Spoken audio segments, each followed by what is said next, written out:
memória em memória, de dor em dor, as pedras brotaram, resvalando nas flores. Meus contemporâneos de infância tinham décadas a mais. Faltei ao encontro.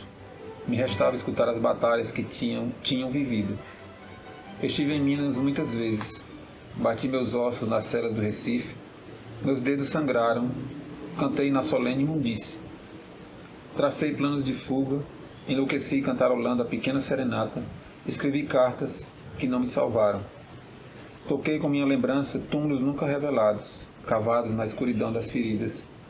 Fui cercado com todos. Enlouqueci com os que desapareceram e deixaram pais órfãos na velhice.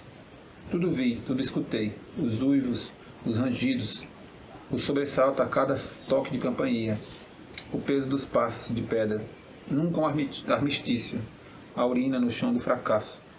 Fui carcomido e tive que deixar as traças habitarem meu coração.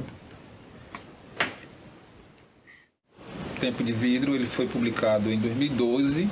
É meu primeiro livro, junto com A Praça Azul, que eles foram lançados juntos. Foi publicado pela editora Paes.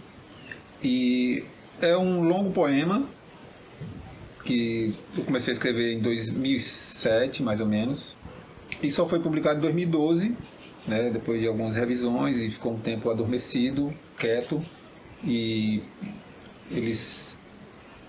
uma viagem, um mergulho, na verdade, nas minhas memórias familiares e de pessoas que eu conheci ao longo da vida, principalmente militantes políticos contra a ditadura, que eu entrevistei e que fazem parte da minha história também. E eu me identificava profundamente com aquelas pessoas, né? Eu tinha uma empatia enorme, assim, um respeito, assim, e elas me contavam coisas que eu nunca tinha escutado na escola falar disso, né, de como era a violência política. Grande parte dessas pessoas era a primeira vez que elas davam um depoimento, porque não tinha comissão da verdade, não tinha escuta. Então essas pessoas, às vezes eu saía assim meio, né, porque eu levava um gravador assim, gravava fita assim, eu ficava impressionado com a história porque as pessoas às vezes eram presa num congresso de Biúne, né, um congresso de estudantes, depois era fichada, depois era condenada, às vezes caía na clandestinidade, virava clandestino, era preso, às vezes, e muitas vezes torturado, depois iam para o exílio. A vida toda se transformava por ter participado de um congresso de estudantes, né. Tive também uma formação política com essa geração, né, porque eu entrevistei muita gente, então cada encontro era assim, você começava a conversar com a pessoa, vinha um mundo, né, e agora eu estou reescrevendo esse meu primeiro livro de 98, estou entrevistando várias outras pessoas, e ao mesmo tempo aí, às vezes estou terminando de escrever, eu levanto, aí olho o computador e está lá um elogio ao torturador famoso, manifestações pelo AI-5, se as pessoas soubessem que foi o AI-5, aboliu a habeas corpus, ou seja, esse que estava cantarolando a pequena serenata noturna, ele estava preso no Recife, estava sendo torturado.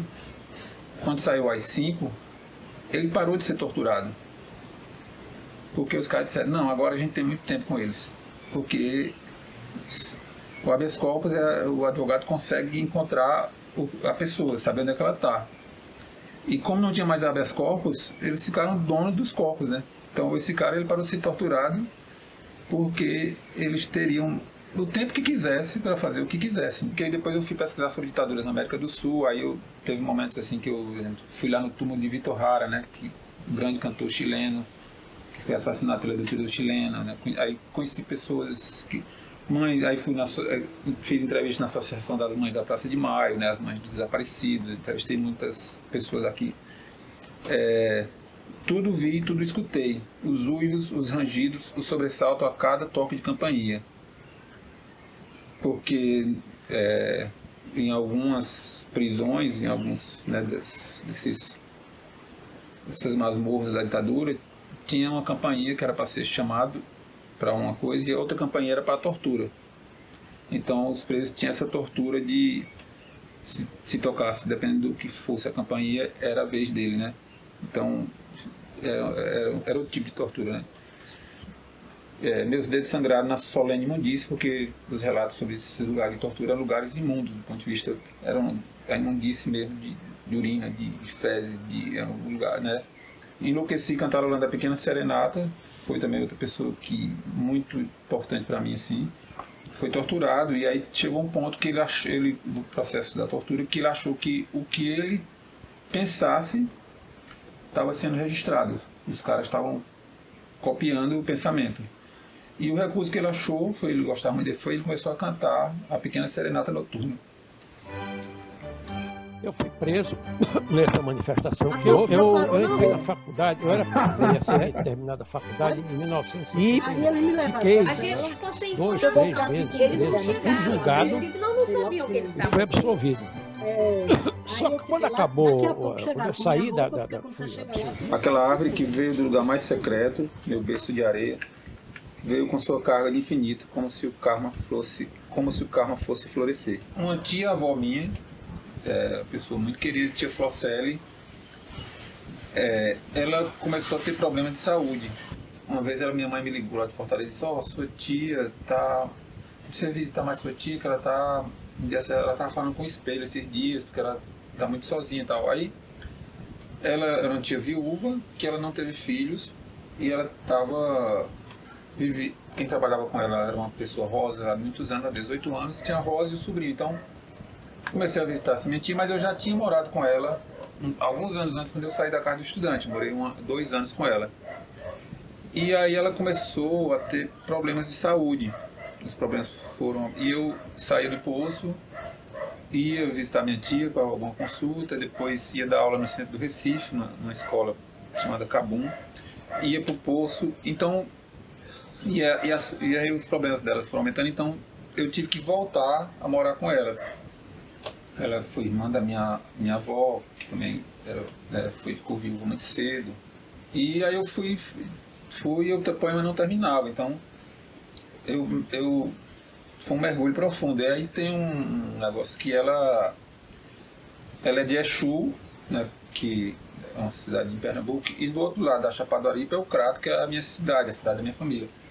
E ela veio para o Cabo de Santo Agostinho porque ela passou num concurso para ser professora. E ela, quando veio para assumir, para morar no Cabo, ela trouxe uma muda de um flamboyant e plantou na escola. Ela tinha me falado disso. E ela já estava, acho que 81 anos, mais ou menos, uma figura linda era, cabelo todo branquinho assim. Ela teve que fazer uma atualização de cadastro como servidora, né, do Estado. Ela fez do Estado do município. E eu fui com ela, e aí quando a gente chegou lá na escola, tinha um flamboyant gigantesco, lindo, assim, negócio assim. Eu tenho uma foto dela assim. Aí ela ficou assim, eu tirei uma foto dela olhando pro flamboyant, assim. Aí aquilo, assim, foi um negócio assim.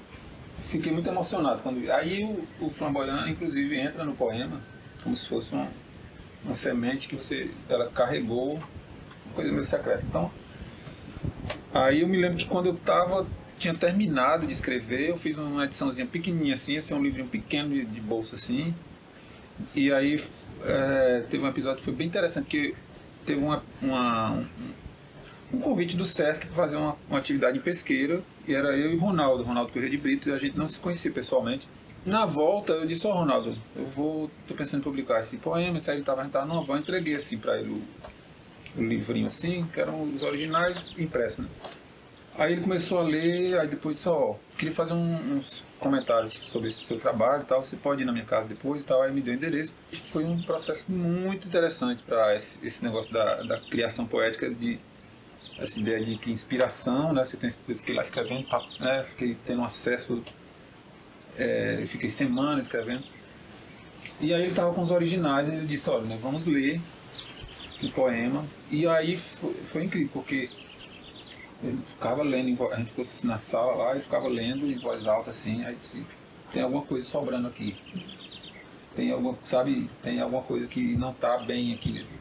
Aí, exaustivamente assim, de uma paciência, de uma delicadeza assim, foi trabalhando comigo assim, página por página. Aí quando chegou na metade, já assim, porque ele voltava a fazer a leitura de novo, tinha hora que eu assim, puxa. Mas para mim aquilo foi um exercício incrível, porque aí no final, assim, sempre tinha alguma coisa que estava sobrando, alguma palavra que não dizia mais nada, que, né, um verso que estava solto, assim. Aí ele disse, tá bom, então semana que vem a gente continua. Eu acho que a gente teve 3 encontros, assim, né, profundos, assim, e tal. Aí o poema ficou, ele se resolveu, assim, ficou com esse título, né, com essa divisão e tal. Fui para outros mundos criar força nos olhos. Fiz dos ombros meu coração. Sangrei nas ruas do Recife até o sol arrancar meus diabos. Cheguei como quem acorda em outra casa, com um sobrenome alheio e os deuses diferentes. Acendi lâmpadas que não iluminavam. Gerenciei fracassos como um cão. Masturbei minha solidão com a própria saliva. Meus dedos viraram corpos de mulheres desencontradas. Meus companheiros de série estudantil eram pobres e feios como eu. Comi sopas de papel. Mastiguei pães de pedra. Ruminei feijões esquecidos pelo tempo. Bebi o leite talhado a golpes de faca. Lambi minha própria ferida até sair para as asas ancestrais, de cujo ventre nasceu uma flor.